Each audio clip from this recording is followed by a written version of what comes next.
Good morning, everyone. Certainly want to welcome everybody to our Innovate to Elevate Workforce Solutions for the Future of Manufacturing webinar. We're so excited to celebrate Manufacturing Month.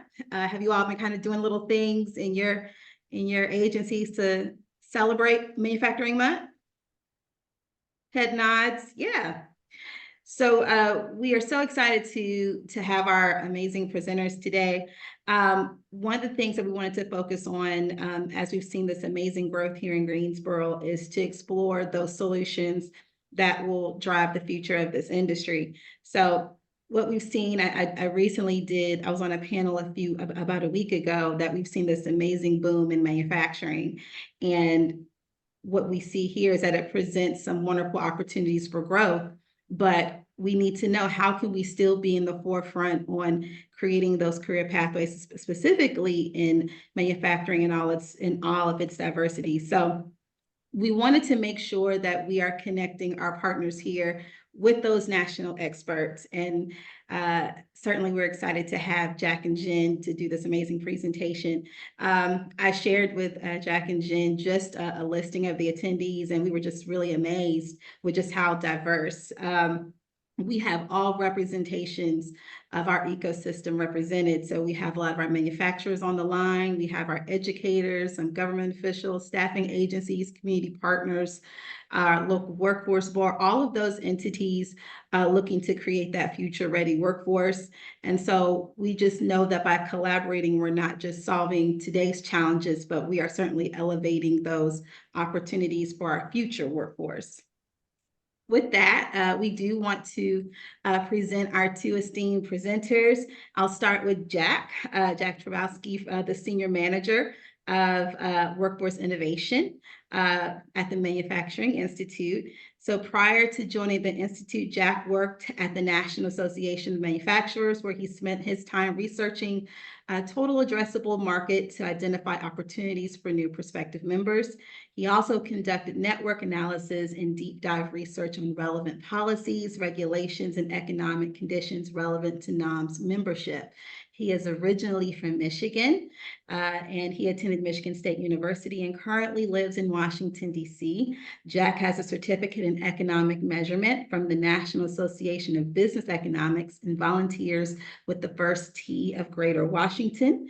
In his free time, he enjoys golfing, traveling, and hiking.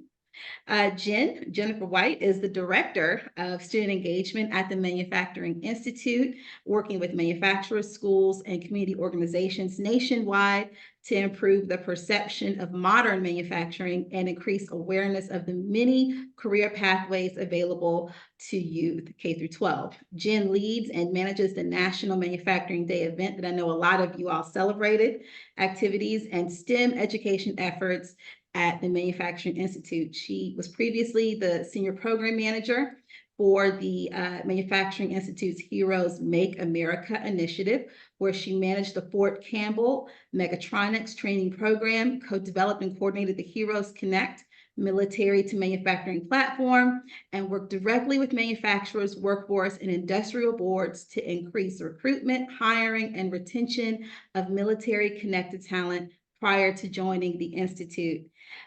So we're so excited to have Jack and Jen on the call today. So at this time, I will turn it over to them. We do ask that you all just mute your mics. We will allot time for questions. So just so we can hear all of the great information that will be shared today, we just ask that you mute your mics for now. Thank you. Jack and Jen, I turn it over to you.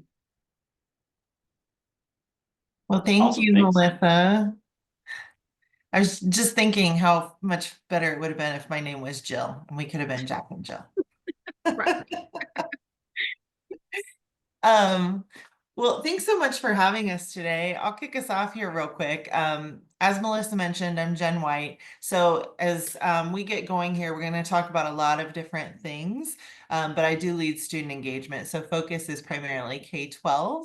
And part of that comes from my background as a social studies teacher, a high school teacher for 10 years before I moved into the workforce space. So excited to be doing the work we are now. So excited to see so many of my education friends on the call as well. Such an important piece of the partnership here, and we'll talk more about partnerships. But just an intro, the Manufacturing Institute 501(c)(3) workforce development and education affiliate to the National Association of Manufacturers. So the NAM, who is headquartered in Washington, D.C., they focus on advocacy and really representing over 14,000 manufacturers all across the country. We focus on those workforce solutions. And as a 501(c)(3), while we do, of course, support the members of the NAM, we work with all manufacturers, whether they are a member of the NAM or not. So just like to preface with that, we are a small but very, very mighty team, and you'll see the work that we've been doing. But ultimately, we're working to build a resilient manufacturing workforce, one that's ready to take on the challenges, but also be prepared for opportunities that are to come in the future. And all of our programs are really leading towards diverse groups of talent, not just diversity in and of ourselves, but also the many types of roles that we're working to fill in manufacturing and the different ways that we are working to fill them, and the different pathways that folks can take in or can come into the industry. But ultimately, this is all about community, and we talk more and more about community every day. And so it's so good to see so many different folks there from your community ready to jump in and help solve this problem. So with that, I'm going to turn it over to Jack. Thanks, Jen. Yeah, I really, again, just to echo what you were just saying, I had the same thought when I saw the attendee list. It's so great that there's so many different stakeholders here, because and you'll see this throughout our presentation, but to solve this workforce shortage that we're in, it's going to take partners from every different, industry and aspect. The employers can't do this alone. The colleges can't do this alone. So it's great to see everybody on the call. Thanks for the introduction, Melissa. I wanted to kick off, we usually kick off these by presenting the backdrop of what's kind of happening in the manufacturing industry on a big picture level. And then we're going to continue to talk about some of the MI programs and what we do and how you guys can all plug into those programs. And then we save some time at the end to talk about some of the specific issues that Melissa brought up you were all interested in, specifically around childcare, second chance, fair chance hiring, and veterans. So if there's anything else in the meantime, just feel free to pop one of those questions into the chat, and we'll get to it at the end. So as you all know, North Carolina's seen a lot of growth in manufacturing. This slide right here, the National Association of Manufacturers, every quarter we run our NAM. We run a survey every quarter of the NAM's members to get a pulse at what their primary business challenges are. And every quarter going back to mid 2020, and subsequently prior to that, disregarding 2 quarters in 2020, workforce and attracting and retaining a quality workforce has been manufacturers' #1 issue since 2018, as I'm sure you're all aware. So diving into this a little further, if you take a look at the open jobs in manufacturing, historically for the past 10 years, we've been around 300, 400,000, and we saw a dramatic spike during COVID. And since those pressures have eased a little bit, we are still elevated 100,000 open jobs more roughly than we were pre-COVID. At the same time, manufacturing employment is at our peak that we've been in since 2018. We're just shy of 13 million jobs, or 13 million employees. So we're kind of hitting a peak here. We haven't been able to cross over that 13 million threshold. We've got 500,000 unfilled jobs. And at the same time, with the investments from the Inflation Reduction Act, the CHIPS and Science Act, all this federal policy that we've seen, right now we're building manufacturing facilities at a record pace. I think since 2020, it's something like we're up 217%. You can see we were spending 2020 roughly $80 billion on manufacturing construction spending. Today, that's all the way up to about $225 million. And here's a map the Biden administration likes to show, and we find it helpful. That just shows all the private investments that are occurring in the past 4 years. So when you hear about that construction spending, it's not just, oh yeah, they're building more plants in Michigan. It's really all across the country. Like I said, as I'm sure you're all aware, in North Carolina, I know you've seen a great boom in that area as well. And then I think something that's important to recognize too, that doesn't always get talked about, is that it's not just manufacturers that are in a workforce shortage. It's educators, it's healthcare professionals. There's a lot of structural challenges with our country's demographics. And so we're not only competing with manufacturing companies, we're also competing with other industries that are in this structural workforce shortage. So really, it's important that we act now. And here's another good slide here that just shows the growth in manufacturing facilities and how that's skyrocketed in the past 10 years. So again, all that to set the backdrop of this is why it's important that we're all on this call right now, so we can get ahead of the incoming shortages. So as those new construction projects come online in the next 2 years, right now, like I said, we're already at 500,000 unfilled jobs. As those new jobs come online, we're really going to be stressed to fill our existing roles and not just those new facilities. So it's going to be a challenge. We actually just ran a report that found with Deloitte that by 2033, we're going to need to fill 3.8 million manufacturing jobs. And we are at risk of going without filling 1.9 million of those jobs, which is obviously a huge lag on productivity and output for our manufacturers and the supply chain at large. So with that being said, the time to act is now, and I think you all understand that being on this call. So I'm going to I'm going to continue here and start talking about some of the MI's programs. So FAME is Federation of Advanced Manufacturing Education. FAME was started in 2010 in Kentucky by Toyota. They were facing a workforce shortage back then at their plants in Kentucky, couldn't find the labor, and so they decided to partner with their suppliers in the area to develop earn and learn apprentice style program that they had since, after they started it in 2010, it was a great success there, and they started deploying it to their other facilities around the country. Come 2017, there were so many new chapters that it became too large for them to manage, and there were chapters popping up that didn't even have Toyota involved with them at all. And so in 2019, they decided to transition FAME over to the Manufacturing Institute, which is where we took it over, and we've been running it since 2019. And we have since grown it to, I think, like 14 new chapters. We've got over 450 employers participating, and it's been a great success. I wanted to highlight this because actually we have our first in flight chapter right here at, I think it's Guilford Technical College. I apologize if I am butchering that name, but Guilford. Guilford, you can say GTCC. Yep. GTCC right here in Greensboro. So again, this is an earn and learn style program. So these students are at the shop or at the factory floor working 3 days a week, 8-hour days, and then they're at the community college 2 days a week, all day long, learning what they are applying at the shop floor.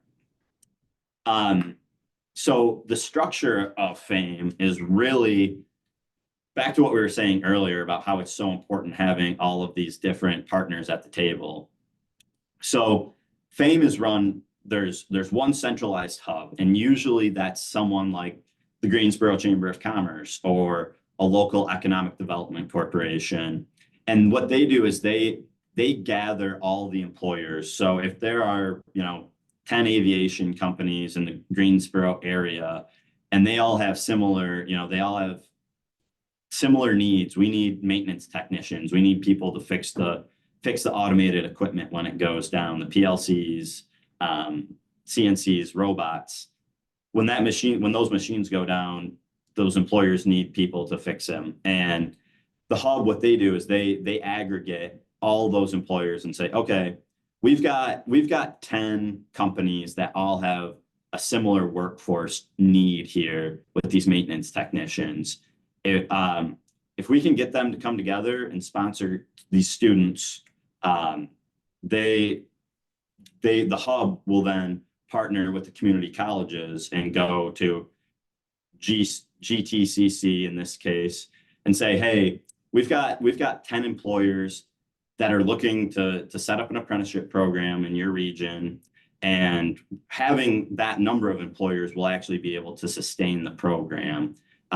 So as opposed to you have one company that goes to a community college and says, hey, I need a training program, but we're only going to put 3 people through it a year.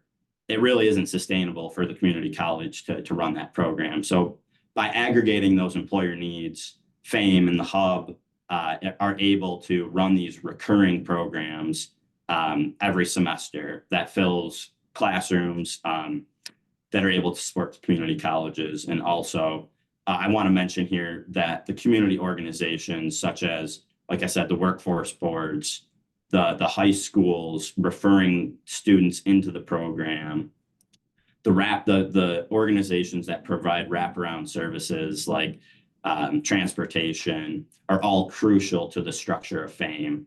And again, these students are learning 2 days a week, and then they're applying those principles on the shop floor 3 days a week. We currently have 2 career pathways in FAME. One of them is the AMT, the Advanced Manufacturing Maintenance Technician, AMT that I had mentioned. Really, those folks fixing the robots. And then we recently down in in Alabama, we started a process technician pathway as well. So as the MI has taken over FAME, we are constantly looking at new pathways and developing new pathways for regions that need them. And so right now we're looking at potentially a semiconductor pathway within FAME. So we're always looking at new opportunities there as well. And one thing I want to emphasize about FAME too is that there's a real focus on what we call as professional behaviors. So it's not just teaching the kids the technical skills, but it's also teaching them how to, show up 15 minutes early every day, how to dress professionally, how to speak professionally. It's a really great program that some of the chapters teach financial literacy skills. So it's really teaching them to be successful in the work environment outside of just those technical skills. At the First in Flight chapter, right in your area, here are some of the companies that are participating in the FAME chapter. I'm sure they're familiar. I'm sure a lot of them are members of the Greensboro Chamber. And I want to add too that if you're interested, please reach out to Melissa or us directly, and we can get you connected with the FAME USA network here on our team, and get you plugged into the program. So again, these are global best multi-skilled maintenance technicians.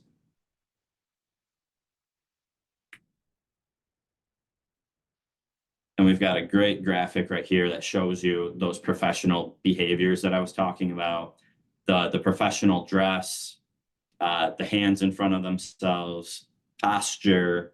It's really an impressive. I remember the first time I saw it, I was blown away at the professionalism of these individuals. And it's also, this isn't just for students. A lot of the individuals that go through FAME are actually incumbent workers.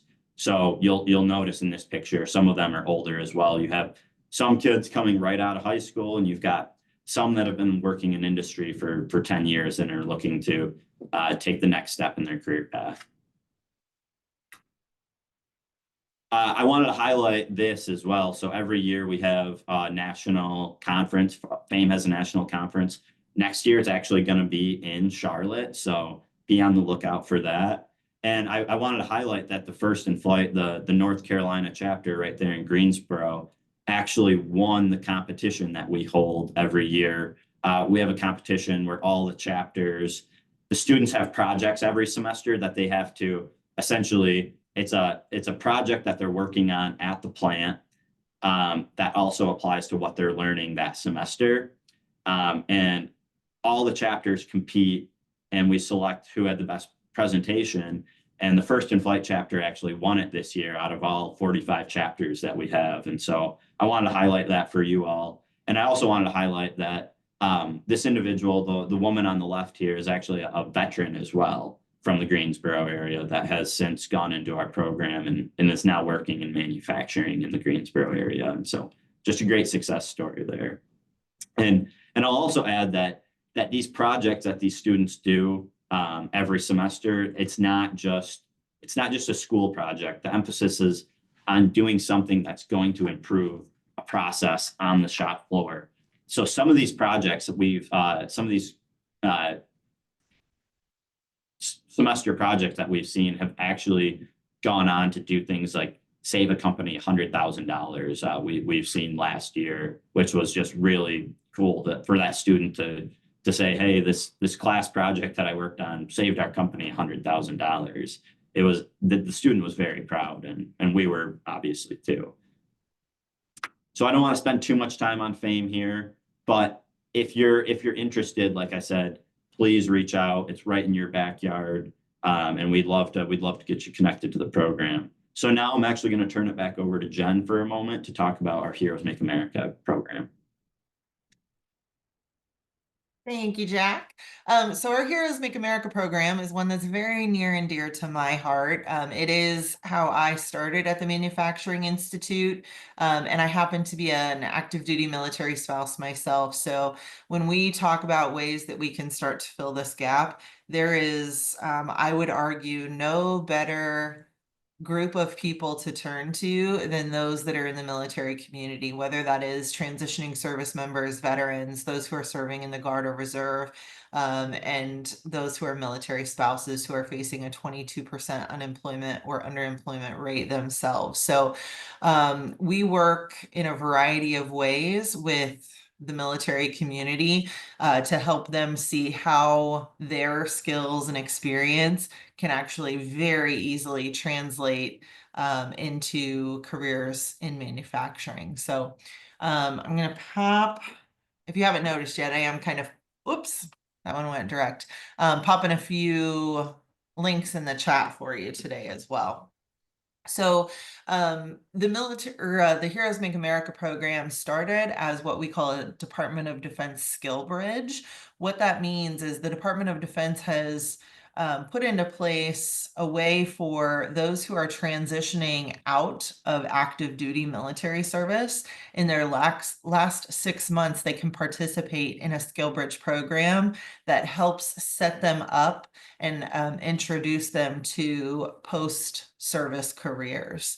Ours happens to be a training program where we are not just giving them new skills and credentials, but we're also providing a lot of kind of employability skill training and introductions to the manufacturing community. There's other programs out there as well. They could be internships, apprenticeships, a variety of different types of things. But our skill bridge training is currently in 4 on-site or in-person locations. One happens to be at Fort Liberty, right down in Fayetteville, North Carolina. We'll talk a little bit more about that. But what we are seeing is we're training in 3 primary areas. One is logistics. So they are earning a certified logistics technician credential. The other one is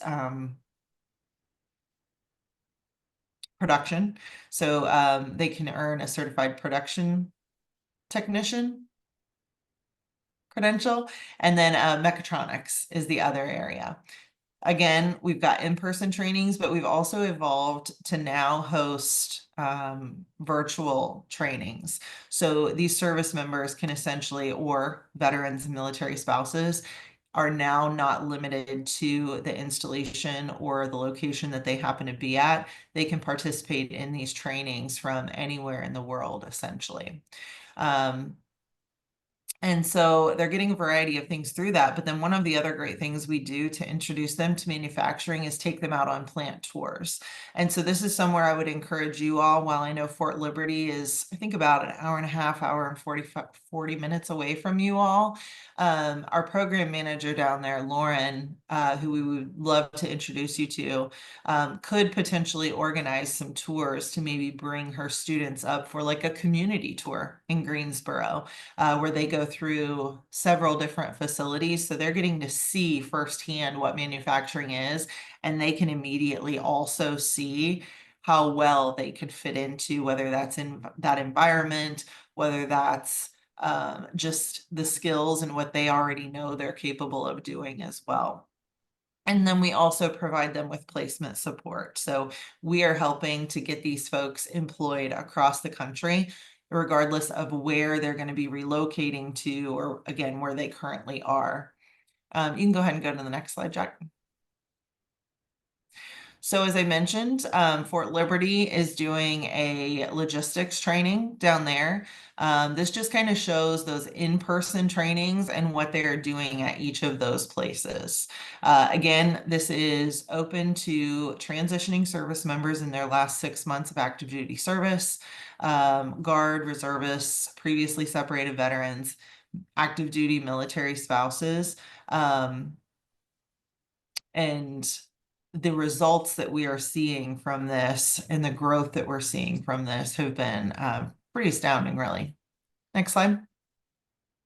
So just looking at our demographics as well, what's great about the military is it doesn't matter where they are truly like a cross section of the US. So just kind of a glimpse of who they are and what kind of experience they have.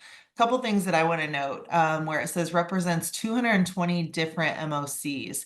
That is kind of like the job that they do in the military. So the military is like a community of its own, and they've got everybody there making it to run. So we've got our own medical teams and legal teams and public affairs. And of course, you've probably heard of, those combat arms, the infantry and artillery and those folks, but we're seeing them represent all different types of careers. So they've got tons of different experiences they come in. 39% also have more than 10 years of experience in the military. You're talking about a whole lot of leadership as well. You could have a service member with just 3 years or 4 years of service in the military, and you look at the things that they've gone through and been trained on versus somebody who's coming directly out of college. They're gonna kind of be far ahead in that sense of things. Go ahead and go to the next slide. You may have to hit a button here, but if you notice the different colors on here, essentially the darker it is, the more placements we've had in that state. But this just goes to show too how we are placing these students into great jobs in manufacturing and all across the board. You'll see lots of production, lots of maintenance and logistics based roles, but we get lots of supervisory roles. You even see on there a marketing coordinator. So the opportunities are really endless with this community. Next slide. However, outside of just that training program, we've got several other ways for the industry to connect with the military community. We've started hosting manufacturing specific career fairs. If you have been to a career fair before, I'm sure you've noticed that you'll have lots of law enforcement and other public service organizations. You'll have lots of usually like banks and different things, but you'll see a handful of manufacturers represented. Our career fairs are manufacturing and logistics specific. So we do host them on site at those different training locations, but we also host them virtually. I believe we have one coming up in November that still has some spots for employers if they wanted to participate. So happy to share more information if you would like that. And then we do Heroes Connect events where this is like a company spotlight, essentially, where we bring the service or our Heroes participants on. They get to speak directly to these specific companies who are on at that time. And then they get a just kind of open dialogue, ask their questions, things they maybe wouldn't want to ask in an interview, but this is a more safe setting for them, if you will. And then again, those plant tours are a very important piece of this. And then we also have quite a few resources for manufacturers as well. We do have a resume distribution list that's not limited just to our participants, but we've got, I think, around 700 resumes from folks in the military community right now on that, that we provide access to manufacturers for. So you can reach out directly to any of those folks if you find, and you get a little glimpse of what their background and experience is as well.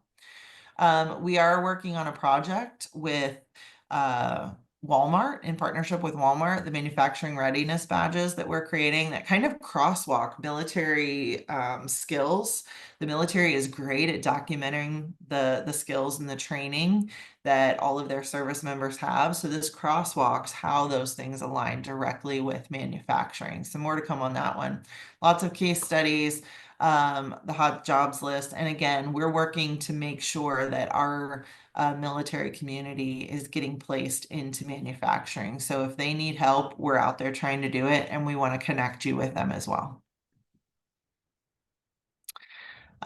So we're looking to expand as well. If you are interested in getting involved with HMA somehow, just let us know and we'd be happy to connect you with that team. And one of the other things that we often hear is, companies say that they're military friendly, that there's a difference between being military friendly and military ready. So really having programs and supports in place for that community when they come to work every day. You have specific teams or specific folks designated to helping them, whether it's internally or even when you go out for recruitment events and different things. So just kind of something to think about for yourselves if you are a manufacturer as well. And we'll just go on. Lots of different ways to get involved with that team, but we've got a lot to cover still. Our next is Women Make America. So this is a program to increase the number of women essentially that are in manufacturing, not just today, but increasing it in the future. We know that there's an estimated 2.1 million jobs that could go unfilled by 2030. That's actually changed a little bit. Now it's 1.9 million by 2033, and we'll talk a little bit more about that after a while. But women make up 29% of the manufacturing workforce. There are 70% of manufacturers that have cited the inability to attract skilled workers as their top challenge. And we know that women are a big group that could help fill this gap. And then there's other issues that come along with this demographic as well, especially whether it's inflexibility, maintaining that work-life balance. We know that childcare is a major issue as well. And then frankly, just a lot of women don't see themselves in STEM. And we know that's starting young with girls, even in elementary school. So we're working to really change that gap. So we're doing that in a couple different ways. We have a mentorship program. We provide leadership and development to women who are already in manufacturing, as well as those who are interested in entering the industry. And then we work together with the industry to find viable solutions as well and share those out with others. So looking at the power of female mentors, we know that women who are mentored, be it by another woman or by male mentors, they're both very important. And we talk a lot about male allies as well. But we know they're better prepared for leadership and promotions. They are going to stay in the organization longer because they see the buy-in as well. And then they're most likely to pay it forward. And we see that very much with our Women Make America alumni, which we'll talk about in a moment.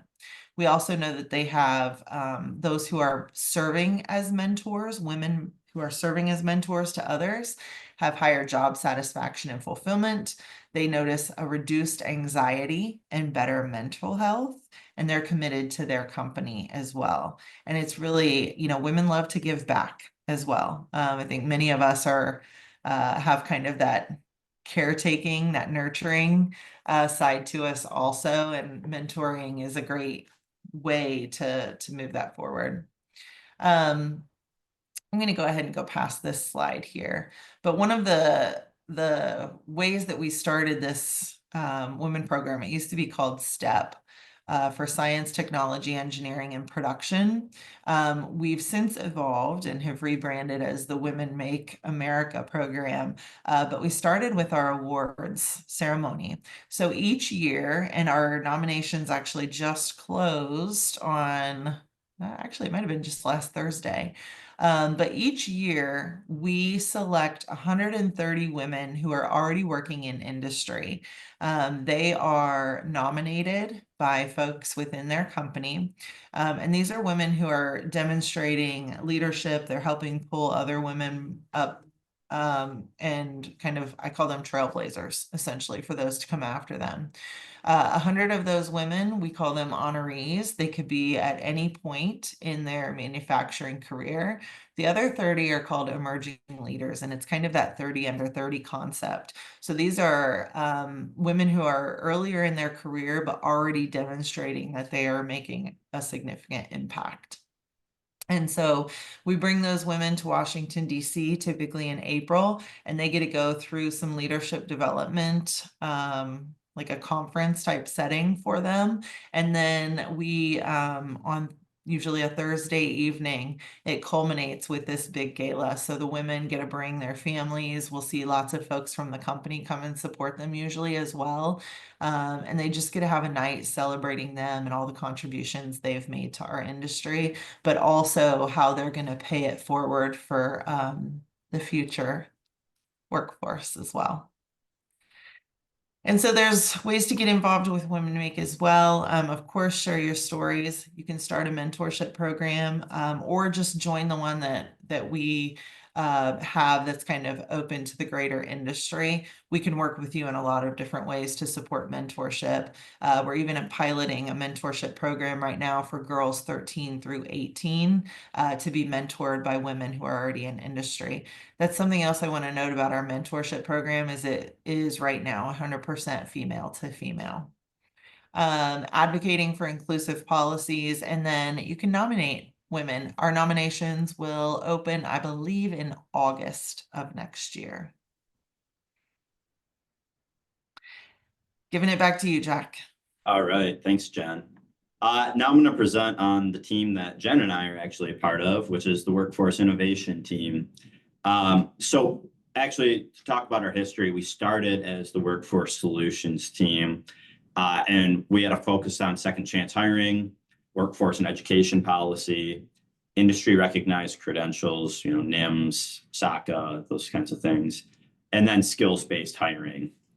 As the program developed, we have since pivoted a little bit, and we are now the team that is out there incubating new workforce programs and solutions, finding innovative workforce solutions to scale for manufacturers. So if I hear of something that's you guys are doing really well in Greensboro, what we'll do is we'll look at, okay, what are ways that we can share that to the broader manufacturing industry?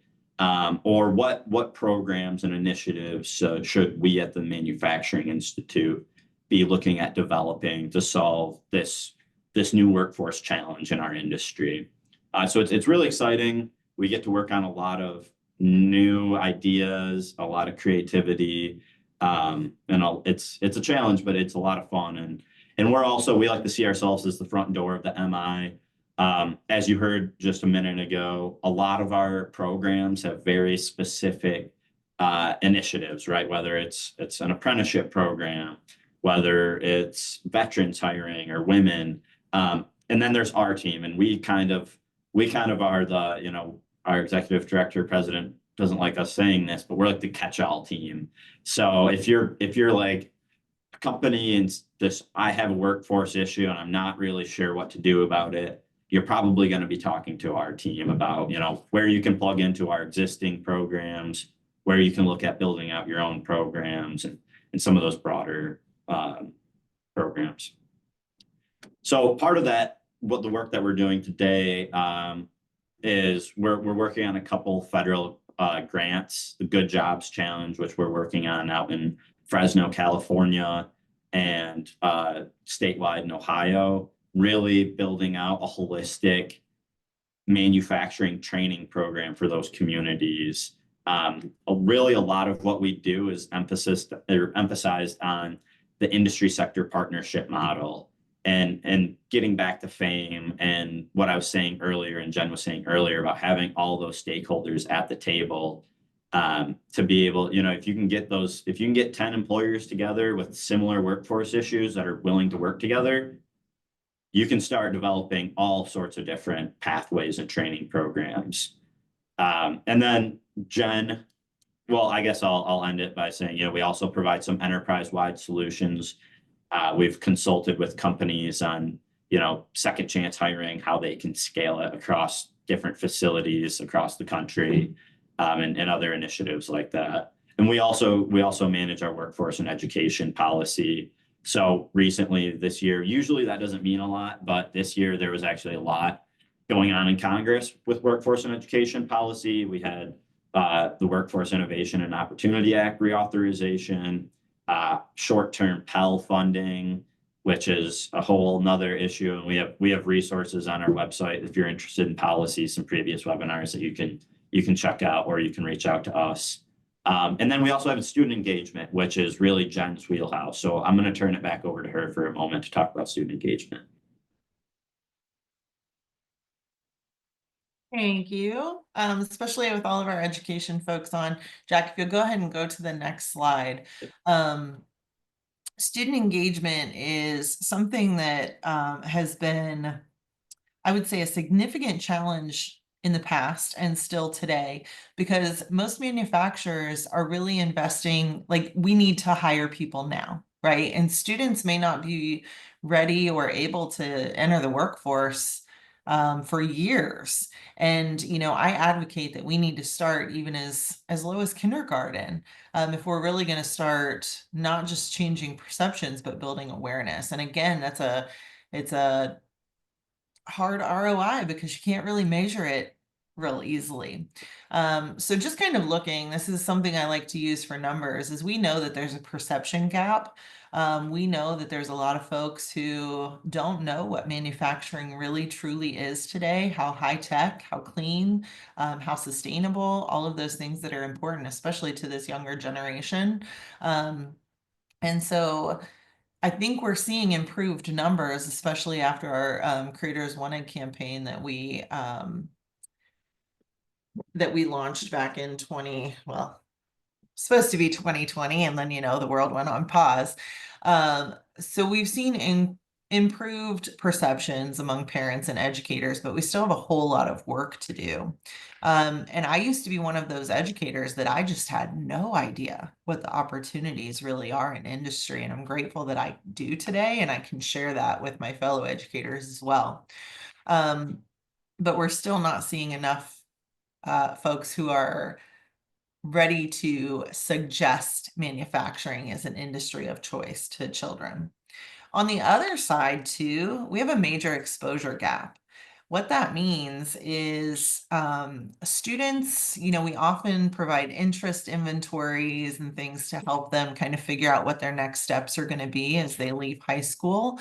But we have to pair that with their aptitudes as well. We have to look at what capability, like what abilities do they have to either learn new skills or really apply where their strengths are into other industries. And so U-Science, and I think we talked about this, that you all are using U-Science there in Greensboro, but they have identified that there is what they call the exposure gap, is the difference between a student's interests and their aptitudes. So 66% of students have the aptitude for advanced manufacturing, careers or skills, but there's such a small number who are actually showing interest in it. And then you look at like the female students, and that gets even higher. And I was really surprised by the computers and technology. I think kids are using technology in their everyday life, but they don't realize that they have the aptitudes to actually work in those fields as well. So we really have to work to fill that gap. And that's awareness, that's career awareness. So we talk about perceptions, which to me, perceptions live with those of us who have learned about manufacturing in the past. We've all taken, most of us, a US history class where we learned about, the Henry Fords and the Andrew Carnegies and those folks. That is not the world that we live in today. And so we have to change the perception gap for those who think negatively of it. But kids can't have a negative perception if they don't even have an awareness about the industry. And so that's where we're really focusing with students as well, if we're going to fill that skills gap that we know we have today. Next slide. So student engagement to me is a big part of the answer, but we can't just talk to students. We have to really get them involved as well. This has to encompass all aspects of their student learning experience. We have to give them hands-on opportunities to learn, and we know based on our research that kids are most likely to make career choices off of their own experiences. I'm going to move forward just to talk a bit about what we are doing. So our focus on student engagement at the MI is not going direct to schools. Our focus is really providing manufacturers the tools, resources, and expertise that they need to connect with students in their own local communities. Because as we talked about earlier, the community is the solution. It's going to take all of us working together. Me talking to a student in California does not help you there in Greensboro. There's a very low likelihood that those students are going to relocate to come and work for you. Not to say there aren't some that would, but so we really have to focus on what's happening there in the community, and we want to empower the manufacturers to go out to build those relationships with the schools and the parents and the students themselves. We do that through MFG Day, which we just celebrated on October 4th. And that's our annual celebration of manufacturing, where we're really working to get students directly in front of manufacturing so they can see it and experience it in a way for themselves. And if we can't get them out into manufacturing facilities, we want to take it to them somehow.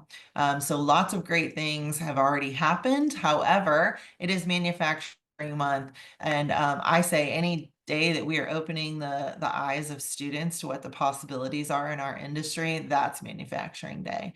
And so we still will continue to see events happening throughout the rest of the month. Some will even happen in the spring because that's when it works best for both the company or event host as well as the schools. MFG Day on a Friday doesn't always work great for schools to be able to get kids out either. We also, I'm excited to share, have a brand new experience that we're launching, and I'm not going to say too much about it yet. We just revealed it at our Manufacturing Institute Workforce Summit last week and tested it with a small group of kids at a Boys and Girls Club. But we are hoping to do a hard launch of that in February. That'll be something that, again, manufacturers can take directly to students, be it in the school, the classroom, or other places, to make it a fun kind of gamified experience for them to learn about some STEM skills and things that apply in industry. And then we also support future creators. You all, some of you may or may not know, if you're on the education side, we partner with a company called EverFi, where they have a digital STEM curriculum essentially that go out into the schools. So the kids are actually on, it's called the Endeavor platform. And they get to go through all these different modules and learn about different career fields and kind of make a lot of decisions and complete some challenges and whatnot. So we've actually sponsored that the past 2 years in partnership with PPG with the Guilford County Schools. So And then we also partner with Discovery Education on the STEM Careers Coalition. If you're familiar with, yes, Jacqueline, if you're familiar with Discovery Education, to bring more STEM education into the schools in that area as well. And then we do have a high school internship toolkit that we launched in partnership with Toyota. And this, I think, is a great way. You can build these internship programs in a lot of different ways, but as we talk about a pathway into fame, something like this is a great way to get some kids connected, and those hands-on learning experience or work-based learning experience in high school to then move into those types of programs in the future. And I just wanted to make sure, I noticed there are 3 pins in the Greensboro area for MFG Day. We added a new option this year, even if you're not hosting an event, that you can register as an official supporter. So I want to make sure if you all are doing stuff there in the area that you have registered either your support or your event on mfgday.com. It is not too late. You can still go and do that right now if you would like. And back to you, Jack. Yeah, and thanks, Jen. I know we're approaching time here, and we got a couple issues we still want to address in Q&A. So I'm just going to briefly discuss our solution center. But essentially, this is something that our workforce innovation team has incubated, and it will be an area on our website where you can all go and visit and find different ways to learn about for instance, monthly virtual trainings on how to better recruit, train, and retain talent in your area. We're launching a human resources development training that is really focused on getting workforce development professionals upskilled, and so that they can actually do their jobs better and help support the local communities in their workforce efforts. So all that to say is please check out our website right here. You can scan this, or you can go you can find it on our website. But more to come on the Solution Center, and we'll be pushing out new initiatives and programs constantly through the Solution Center. So more to come on that. And then we also wanted to note that Jenna just mentioned, every year we host a workforce summit where we bring together workforce professionals from industry, community colleges, community partners, nonprofits, workforce development boards, all sorts of different folks together to talk about the issues, the workforce challenges in the manufacturing industry. And what's really cool about this event is that it's not like this where it's just us talking about the things that we do.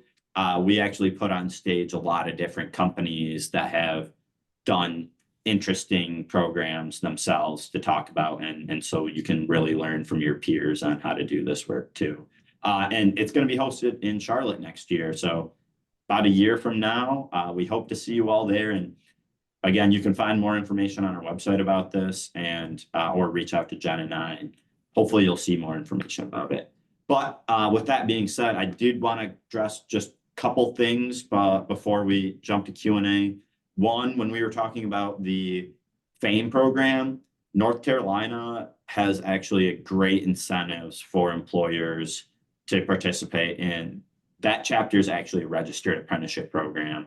And so there's some great incentives for you all to participate in. And another thing that was brought up, I know, was second chance, fair chance employers, and how can you get companies more willing and open to hiring them. And I think that's twofold. I think there's a couple different things on that. One, showing them the data and the stats behind it, showing them that actually companies, and you can find a lot of that in our second chance hiring toolkit that Jen dropped in the chat, but showing them the data and the facts that companies that do second chance and fair chance hiring actually have lower crime rates at their plants. They have better safety reports. They have less attrition.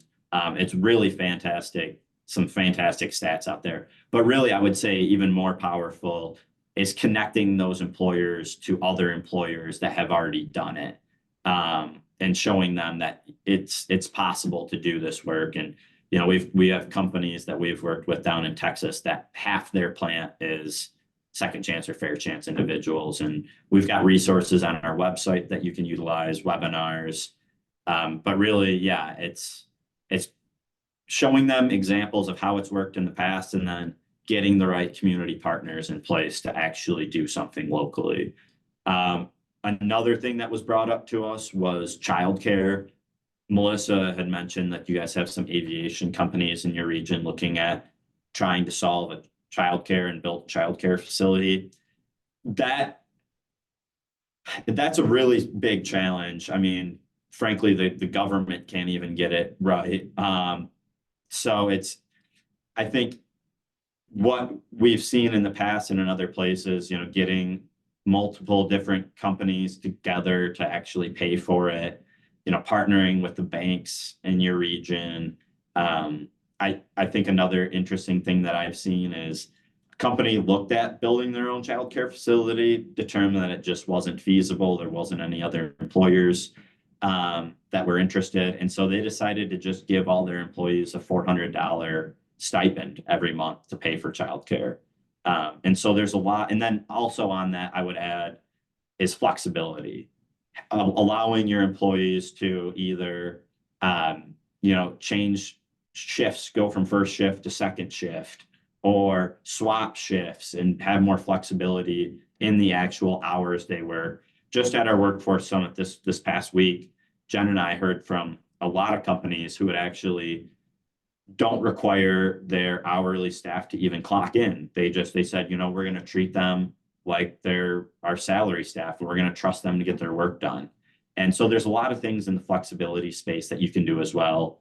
We've got some resources. We did a research paper on our website around flexibility that you can check out, and we could have another conversation. I want to save just the last couple of minutes here for any Q&A, but hopefully I addressed some of those questions as well. You did. Thank you. Thank you. So we'll open it up. See if we have any questions here. I know I did see, yes, the recording will be shared as well. The recording and presentation will be shared. So no worries there. Any other questions? We'll go, if you need to get off the mute button, you can.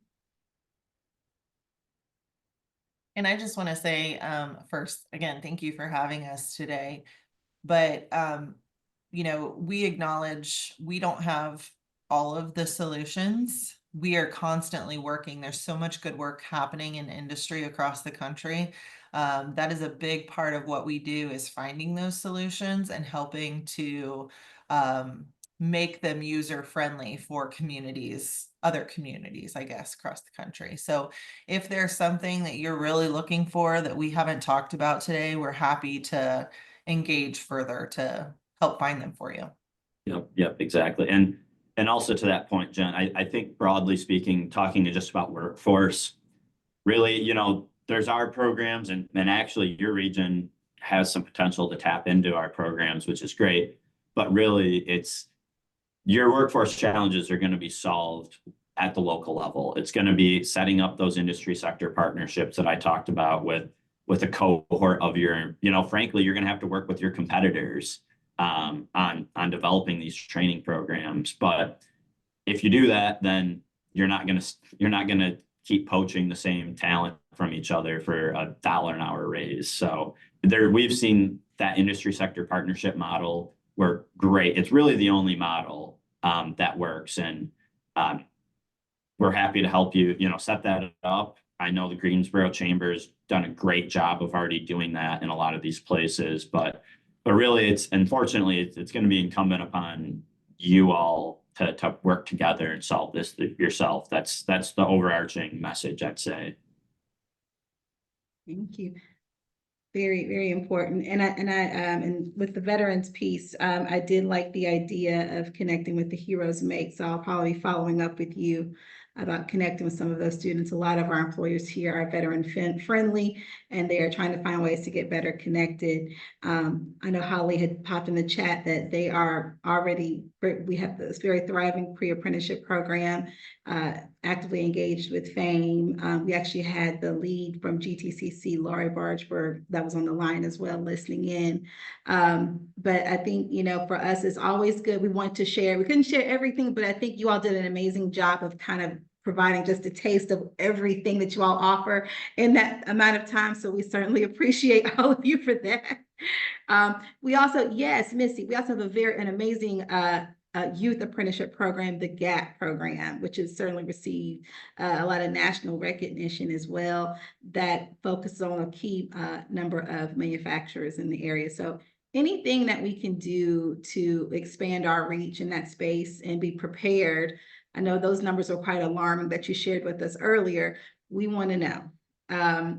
So for our attendees, we'll certainly be sharing this recording and a quick survey. If there was something that you want to get a little bit more information about, certainly we will make sure you have that direct connection to Jack and Jen to kind of get you better connected with those programs, or just answering what that challenge could be since they have the Solution Center.